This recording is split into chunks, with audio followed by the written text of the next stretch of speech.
So, it's done. It's officially over, really. The deal has been accepted. Elon is buying Twitter. Twitter's board has agreed to it. There's no more confusion. There are no more arguments. And Twitter's CEO Parag has agreed to it as well. There's no more maybes. There's no more Elon's just joking. He's not really going to go through with it. This is finally done. Now, we started getting rumors yesterday about Elon buying Twitter and about the deal finally being accepted, but at first they were just rumors from anonymous sources close to either Twitter or Elon saying that a deal is near and that within a few hours or a few days we might start hearing some real news. We started hearing that Twitter was actually getting receptive to the deal, and after a few hours, we got official confirmation that the deal was to be accepted, that Elon was to be in control, and we still don't know all the details, but we do now know enough. Cue the cope, the seethe, and the tears from those who hate Elon, and they made for some funny memes for sure, but really, this isn't too surprising. Usually, when Elon wants something like this, he gets it, he had the money. Twitter was a dying business that was annoying everyone and satisfying no one, and this deal was actually really good. It was far above the fair market price for Twitter, so if the board were to refuse this deal, they would probably be getting sued. It's pretty common knowledge at this point, but Parag and the rest of the board members of Twitter have a fiduciary duty to act in the best interests of the shareholders, and selling a dying, stagnated company for far above its fair market value is acting in the best interest of those shareholders. So if they were to refuse it point blank forever, then it's pretty much guaranteed that lawyers would have got involved, and with a $44 billion deal like this is such a huge amount of money, well, these board members probably would have started getting sued themselves, and it's just a very risky thing for them to deny for no real apparent reason.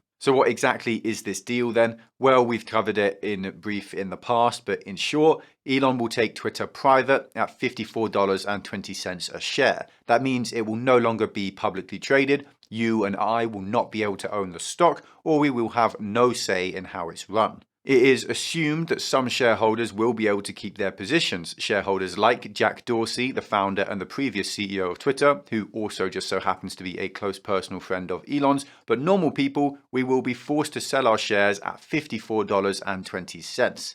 So if that's the case, then why don't people buy Twitter shares right now at the market price of about $50? Surely that's an easy 8% profit when that deal goes through, right? Well, yes, it is, if and when it actually goes through. The reality is, it could take months to actually go through. It could even take years. It has been that long for similar situations in the past, for similar takeovers when public companies go private. Now, if that happens, there's a distinct opportunity cost of keeping your capital tied up in Twitter, waiting for that sale. There's also a chance that the deal is actually opposed by antitrust movements or governments in particular. Let's be clear, there is no shortage of people opposing this deal, including real powerful politicians like Senator Warren, who says that Elon's bid is dangerous for democracy. Now, Elon has previously called her Senator Karen for good reasons, it seems. Robert Wright, who used to be Secretary of Labor in the US, not an insignificant role at all, has been vehemently opposed to this deal, saying that when billionaires like Elon Musk justify their motives by using freedom, beware, what they actually seek is freedom from accountability. And the really rich thing he's been pushing, Musk and his apologists say if consumers don't like what he does with Twitter, they can go elsewhere. But where else would consumers go to post short messages that can reach millions of people other than Twitter? The free market increasingly reflects the demands of big money. It's called platform monopoly. It's bad for our democracy as well as our economy. The problem is, the irony is missed on Robert here. People saying that everyone else can just build their own Twitter are specifically saying that and using those specific words because that is what conservatives had been told repeatedly over the last few years as they were selectively silenced from the platform.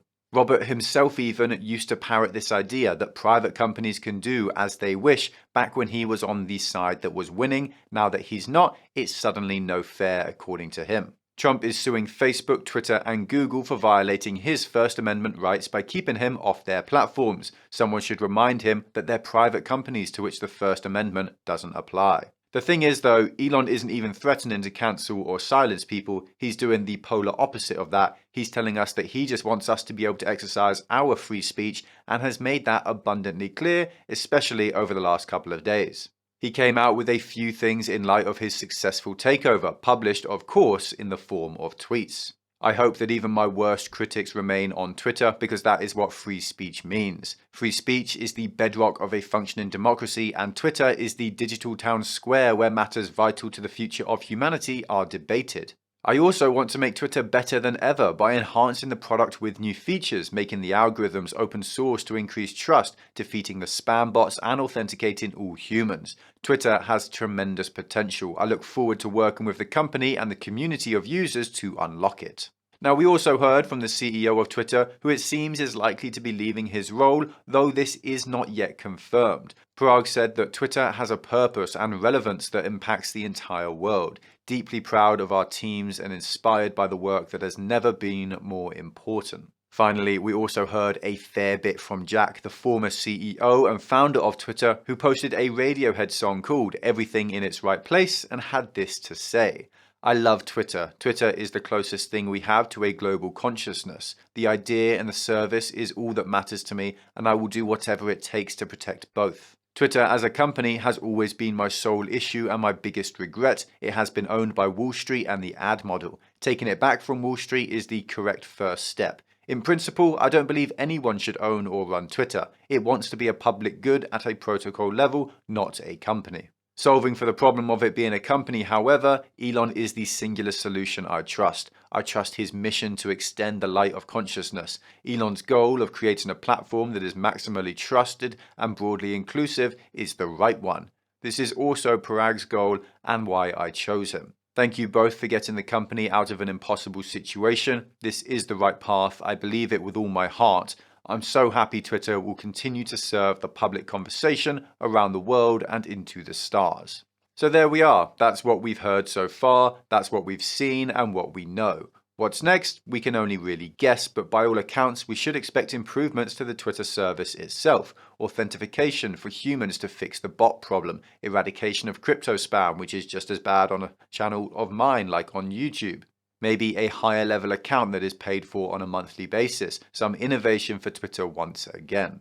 We should also expect some increased adherence to the principle of free speech, but by how much? Well, that's hard to say. We just have to wait and see, really. The EU has already come out swinging, saying that Elon will have to abide by the Digital Services Act and basically censor things that it wants him to, and there's bound to be conflict there. What the result will be of that, no one really knows yet, but for now at least, it seems as though the matter is settled. We can finally stop wondering whether or not Elon will win. The answer is, of course, that he did. And those who have been avoiding Twitter for some time now, well, maybe it's finally time to get an account and join us. If you enjoyed this video, then make sure to like, comment, and subscribe to bless the YouTube algorithm. If you want more content like this, then check out our Patreon and join our community of investors. You get access to our Discord, loads of exclusive content like insight into my portfolio and buy and sell alerts for all my own investments. There's a link in the description to masterworks.io, a site that can help you protect your portfolio against inflation through fractional shares of art from world famous artists like Banksy. Art has historically proven to be uncorrelated to the markets, so it's a really valuable resource with the markets on the brink. It's completely free to sign up, so make sure to check that out. Link as always down below in the description. There's also a link in the description to BlockFi, which will give you up to $250 in free Bitcoin when you use it. You can also get over 7% interest on stablecoins to protect your hard-earned cash from being eaten away by inflation. Thank you all for watching. Stay stoic. Until next time.